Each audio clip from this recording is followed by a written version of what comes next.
When the domes of Edirne's abandoned Great Synagogue caved in, Rıfat Mitrani, the town's last Jew, knew it spelled the end of nearly 2 millennia of Jewish heritage in this Turkish town. As a boy, Mitrani studied Hebrew in the synagogue's gardens and, in the 1970s, dispatched its Torah to Istanbul after the community shrank to just 3 families. In 1975, he unlocked its doors and swept away the cobwebs to marry his wife Sara. "Only I am left.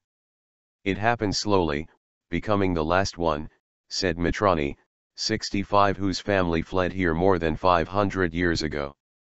Now a 5-year, $2.5 million government project has restored the synagogue's lead-clad domes and resplendent interior ahead of its Thursday reopening, the first temple to open in Turkey in 2 generations, but one without worshippers. It is part of a relaxation of curbs on religious minorities ushered in during President Recep Tayyip Erdoğan's 12 years in power. Yet it coincides with a spike in anti-Semitism in predominantly Muslim Turkey and a wave of Jews moving away, say members of the aging community, which has shrunk by more than a third in the last quarter century. The increase, observers say, is linked to anti-Israel sentiment which reached a crescendo during Israel's Gaza offensive in July. Erdoğan compared Israel's assault on Palestinians to genocide and Hitler's barbarism. He drew distinctions between Israel and Turkish Jews, yet his words helped stoke outrage, and local Jews were threatened by public figures and pro-government newspapers. Turkey's Jews, most of whose ancestors sought refuge here from the Spanish Inquisition, are on edge. Their school and synagogues are behind security tunnels, shielded by steel blast protection. They have lived in a state of fear for a long time after terror attacks and the feeling that they are not treated as Turkish citizens. There is worry for the younger generation, said Ahad Kaynar, Israel's deputy consul general. Louis Fishman, an expert on Turkish affairs at Brooklyn College in New York, saw evidence of government indifference to anti-Semitism. Buildings might be protected, but the people who visit them are subjected to regular hate speech and threats, he said. Erdoğan's spokesman and other officials did not respond to requests for comment for this article. However, the Turkish government has been at pains to distinguish between its Israel policy and its attitude towards Turkey's Jewish population. Former friends. Close allies under previous governments. Israeli-Turkish ties hit a nadir in 2010 when Israeli commandos stormed a Turkish-led convoy of ships carrying aid to Gaza and killed 10 Turks. Turkey withdrew its ambassador and ejected Israel's. Regardless of the fact that we identify ourselves as Turks, we are still perceived as foreigners. Tensions between Turkey and Israel directly impact us, said Carol Valency, a political columnist with Salam newspaper. For centuries, Ottoman lands were a haven for Jews, welcoming Sephardim expelled in 1492 by Spain. Once here, they adopted new rituals, such as the melody of the azan in their prayers, while maintaining their traditions, most prominently the Judeo-Spanish dialect called Ladino. Census data shows Ladino was the mother tongue for 84% of Turkish Jews in 1927 before nationalist campaigns stamped it out. Today only a few elderly speak the archaic form of Castilian Spanish, one of the world's endangered tongues.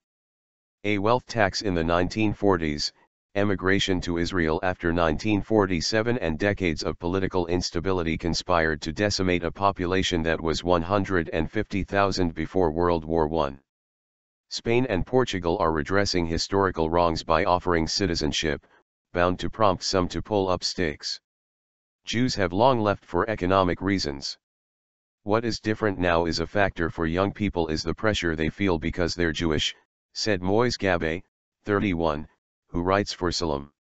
He cited figures showing 1 in 4 Jewish high school graduates opted to study overseas in 2014, doubling in 1 year. But the decline is mainly due to a death rate that exceeds births threefold, said Naim Güleryurtz, the Jewish museum curator. Hatred flares. At Istanbul's main Neve Salam synagogue, vandals in November hung a fake demolition notice close to the anniversary of a string of 2003 car bombings claimed by Al-Qaeda that targeted Jewish temples and British interests, killing 57 people. Even the opening of the Edirne synagogue was at risk. The governor said it would be a museum instead and that he felt hatred after Israeli police entered Al-Aqsa Mosque in November. He later apologized, and restoration work continued. This is not only Jewish but a part of Turkish and world heritage. It is proof that we have lived together and still do, said Güler Yüz, author of a book on Edirne's Jews. If we occasionally celebrate a wedding, we can keep it alive. The synagogue's bright yellow exterior is a burst of light among the dilapidated wooden houses and concrete apartment blocks in Edirne's former Jewish quarter. Inside, painters painstakingly decorated the ceiling with thousands of stars, as beams of sunlight passed through a colonnade of neat arches.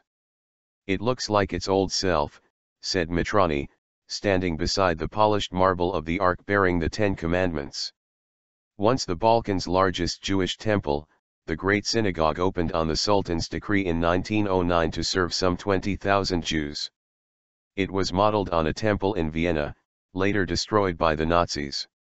Thousands of Jews left Edirne, situated near the Greek and Bulgarian borders, in 1934 when a racist mob attacked their property, but Mitrani's father, a grocer, rebuilt his shop. Mitrani, who owns 2 supermarkets here, travels to Istanbul each week to join his wife and daughters for the Sabbath. He planted a pine tree next to his mother's grave in the old cemetery, part of which has been occupied by a housing complex that uprooted graves. Litter is strewn among hundreds of broken headstones, which include the odd Greek Orthodox inscription.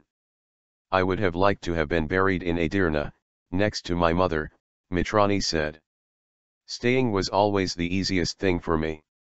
I can't imagine the day I won't be here.